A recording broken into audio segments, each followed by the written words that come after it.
Doctors, welcome back to our channel Gram Medical. मेरा नाम है गुंजन सिंह।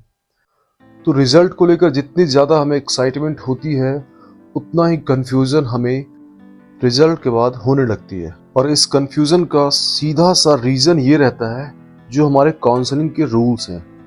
अगर हम रूल्स एंड रेगुलेशन के बारे में बात करें तो ऑल इंडिया काउंसलिंग के रूल्स एंड रेगुलेशन क्या है, क्या अपग्रेडेशन का क्या सिस्टम है, और अगर आप स्टेट एंड ऑल इंडिया को दोनों साथ में अपग्रेड करना चाहते हो और लास्ट राउंड थर्ड राउंड तक जाना चाहते हो तो क्या रूल्स एंड रेगुलेशंस है, किस पर्टिकुलर राउंड तक हम अपग्रेड करवा सकते हैं अगर हम दोनों चीज को साथ में लेकर चल रहे हैं। दैट मीन्स कि स्टेट कोटा की सीट्स एंड ऑल इंडिया की सीट जो है दोनों को हम कौन से राउंड तक ले जा सकते हैं। तो इन्हीं सब चीज़ों पे आज हम डिस्कस करने वाले हैं। साथ ही साथ सिक्योरिटी मनी को भी कैसे सेव करना है आपको। अगर आपने मल्टीपल स्टेट में रजिस्ट्रेशन किया है, सीट तो आपको एक ही लेनी है, तो आपके लिए क्या बेटर रहेगा, कौन से स्टेट में आपके रैंक के अकॉर्डिंग और बजट को भी देखते हुए अगर आप देखो कि क्या आपके लिए बेटर रहेगा, उसके अकॉर्डिंग आपको चलना चाहिए। तो हो सकता है कि बहुत सारे स्टेट में जो आपने रजिस्ट्रेशन फी दिए हैं उसको भी आप बचा सकते हो। तो उस पर भी हम डिस्कस करने वाले हैं कि किस तरह से आपको प्रोसीड करना चाहिए। रिवाइज कटअप के बारे में बात करेंगे कि क्या बेनिफिट मिल सकता है अगर 0 परसेंटाइल होता है, किनको बेनिफिट मिलेगी या किन के लिए 0 परसेंटाइल होने के बाद भी ये सूटेबल नहीं होगा, उनके लिए ये उनके लिए बेनिफिशियल नहीं रहेगा। एनआरआई कोटे के लिए भी हम बात करेंगे कि एनआरआई में कितनी सीट है पर्टिकुलर ब्रांच के लिए और कौन से स्टेट में आपको बेनिफिट ज़्यादा मिलेगी। तो स्टार्ट करने से पहले अगर आप हमारे चैनल पे नए हो तो चैनल को सब्सक्राइब जरूर करके रखिए ताकि कोई भी नोटिफिकेशन, अपडेट या इन्फॉर्मेशन आपको चाहिए उसके लिए आप अपडेटेड रहो। साथ ही साथ अगर आप हमारे टेलीग्राम ग्रुप से जुड़ना चाहते हो तो टेलीग्राम का लिंक आपको डिस्क्रिप्शन बॉक्स में मिल जाएगा। QR कोड भी आपको स्क्रीन पे दिख रहा होगा। सिंपली अगर आप उसको स्कैन करते हो तो हमारे टेलीग्राम ग्रुप में आप जुड़ जाओगे। तो चलिए आगे बढ़ते हैं और देखते हैं क्या क्या रूल्स हैं, किस तरह से हमें आगे प्रोसीड करनी चाहिए। तो ऑल इंडिया राउंड 1 की रिजल्ट आने के बाद आपके पास 2 ऑप्शन रहता है काउंसलिंग अटेंड करने के लिए। अगर आप हम बात करें तो 2 तरह कंडीशन है, अपग्रेडेशन में आपको जाना है या फ्री एग्जिट आपको लेनी है। छोटे छोटे से वर्ड है, इजी प्रोसेस है, लेकिन जब आप डिसीजन लेते हो थोड़ा सा वो डिसीजन लेने में आप थोड़ा टफ कॉल हो जाता है। तो फ्री एग्जिट उन कैंडिडेट्स को लेनी चाहिए जिनके रैंक जो है, जिनकी जो रैंक है वो काफ़ी अच्छी है, या फिर ये बोले कि उनकी जो डिजायर्ड सीट है वो आपको मिल रही है सेकेंड और थर्ड राउंड में।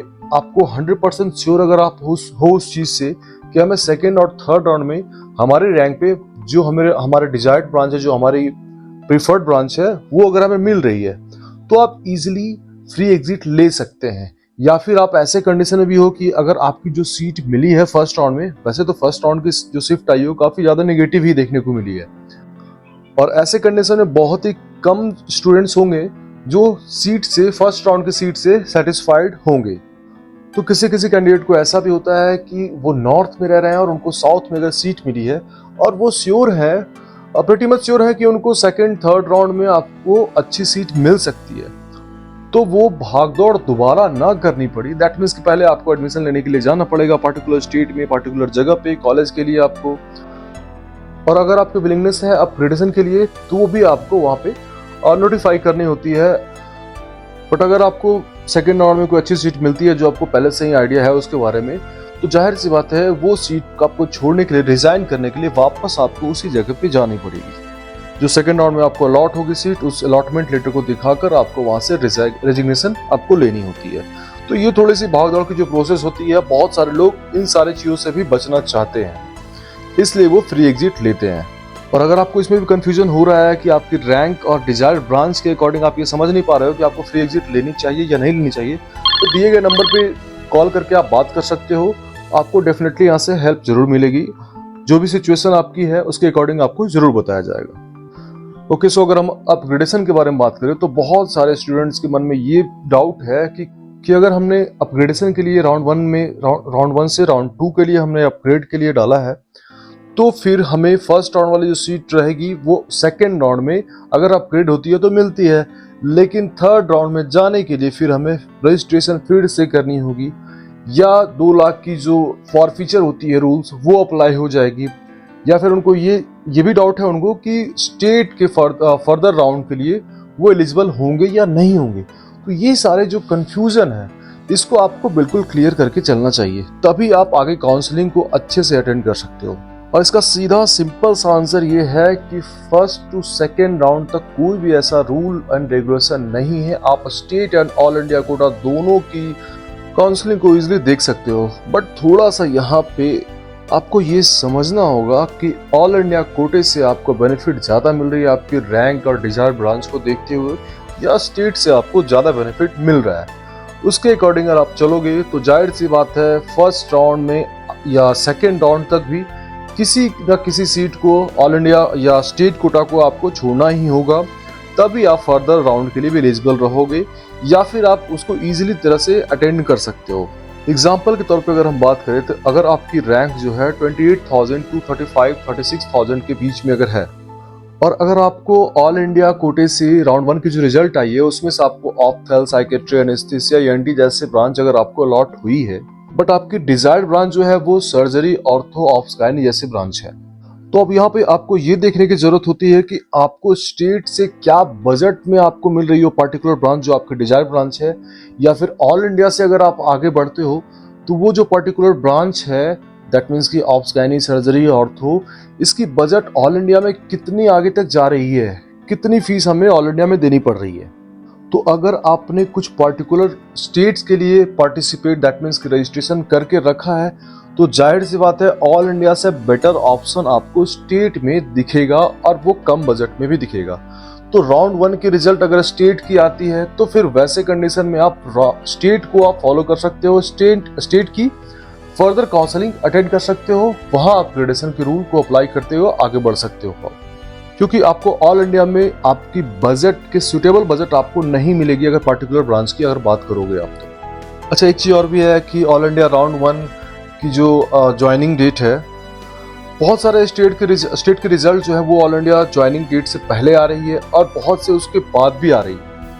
अब ये कंफ्यूजन और क्रिएट करता है कि हमने स्टेट को तो देखा ही नहीं कि हमें क्या मिल रही है नहीं मिल रही है, क्योंकि उससे एक आइडिया लग जाता है आपको। अगर स्टेट में आपको कोई सीट मिलती है तो इतना आपको आइडिया जरूर लग जाएगा कि राउंड 3 तक आपको क्या मिलने वाला है, कितनी कट ऑफ जा सकती है, क्या एक्सपेक्टेड कट ऑफ रह सकती है।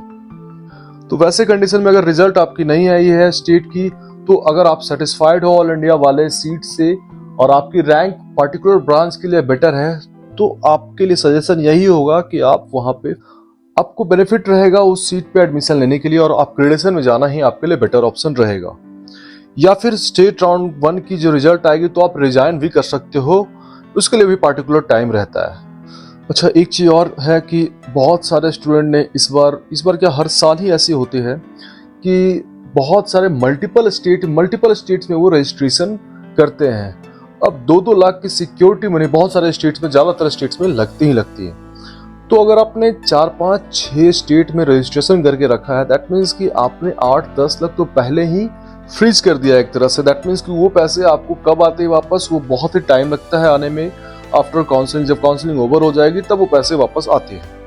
ऊपर से कॉलेज की जो फीस होती है वो सभी स्टूडेंट्स के लिए कैपेबिलिटी वाली बात नहीं होती है, वो अफोर्डेबल नहीं होता है कि उतनी फीस देने के बाद उससे पहले हम रजिस्ट्रेशन इतने स्टेट में देकर अपने पैसे को फंसा कर रखें और फिर से आपको एडमिशन लेने जाना होता है।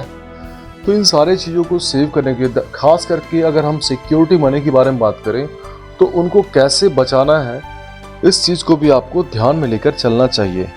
और इसमें अगर आपको कुछ कंफ्यूजन आते हैं कि किस तरह से आपको प्रोसीड करना चाहिए काउंसलिंग के लिए, तो आप दिए गए नंबर पे कॉल करके आप हमारे सर्विसेज का लाभ भी उठा सकते हैं, बेनिफिट आप ले सकते हैं। आपको जब तक एडमिशन नहीं मिलती है पूरी गाइडेंस हमारी तरफ से मिलती रहेगी आपको।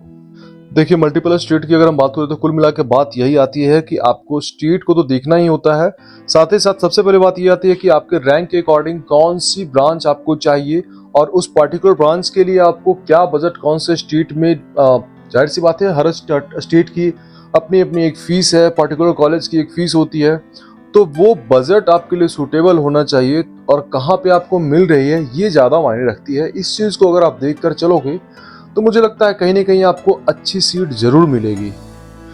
ओके, सो अब हम बात कर लेते हैं रिवाइज कट ऑफ के बारे में। तो रिवाइज कट ऑफ बहुत ही जल्दी अब आपको देखने को मिल जाएगी, क्योंकि राउंड 1 की रिजल्ट आ चुकी है। अब स्टेट की राउंड 1 की रिजल्ट काफी स्टेट की आ रही है, अभी बहुत सारे स्टेट की आ भी चुकी है।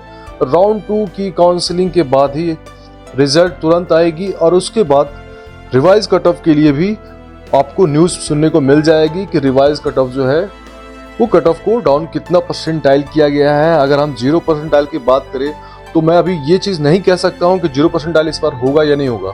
ये चीज डिपेंड करती है सेकेंड राउंड के बाद कितनी सीट जो है वैकेंट रहती है। बट एक चीज मैं आपको जरूर बता सकता हूँ कि 0 परसेंटाइल होने से किनको बेनिफिट ज्यादा मिलेगा, कैसे स्टूडेंट को ज्यादा बेनिफिट मिल सकता है, या किनको बहुत ही ज्यादा कंपटीशन फेस करने को मिलेगा। तो अगर 0 परसेंटाइल नहीं होती है और जिनकी परसेंटाइल 30 से एबव है, दैट मीन 30, 35, 40, 45, 50 के आसपास भी है, उनको 0 परसेंटाइल अगर नहीं होती है तब उनको ज्यादा बेनिफिट मिलेगा, कंपटीशन कम रहेगा, उनके लिए जो सीट रहेगी वो अवेलेबिलिटी ज्यादा होगी, तो उनको ऑप्शन उस टाइम ज्यादा मिलेगा। बट अगर 0 परसेंटाइल होता है तो उनको ज्यादा बेनिफिट मिलेगा, क्योंकि देखिए अब जिनके मार्क्स कम है, जिनकी रैंक काफी पीछे है, उनके पास कोई ज्यादा ऑप्शन नहीं होता है, इसलिए वो मल्टीपल ऑप्शंस ब्रांच के लिए लेकर चलते हैं कि हमें कोई भी ब्रांच एटलीस्ट मिल जाए इस साल, ताकि हम आगे की फर्दर की पढ़ाई स्टडीज आगे हम कर सके उस फील्ड से। और जब वो एलिजिबिलिटी पा लेते हैं तो बहुत सारे स्टूडेंट जो होते हैं कैपेबल होते हैं। जो भी फीस लगती है, क्योंकि रेडियो, डर्मा, पीडिया, मेडिसिन, ये सब ब्रांच जो टॉप की ब्रांचेस हैं, इनके लिए फीस काफी ज्यादा हाई होती है।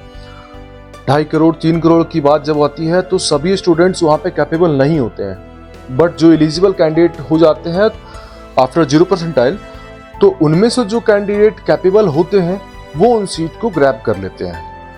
बट जो वेट कर रहे हैं परसेंटाइल डाउन होने की, cut off, revise cut off होने के लिए, तो उनको मैं एक चीज बता दूं कि आप भी थोड़ा प्रिपेयर्ड अप हो जाओ। जिनको एनआरआई का डॉक्यूमेंट्स बनवाना है, एटलीस्ट आप वो डॉक्यूमेंट्स भी रेडी करके रखो, ताकि एट द टाइम आपको ज्यादा भागदौड़ ना करनी पड़े या बाद में आपको कुछ रिग्रेट फील ना हो।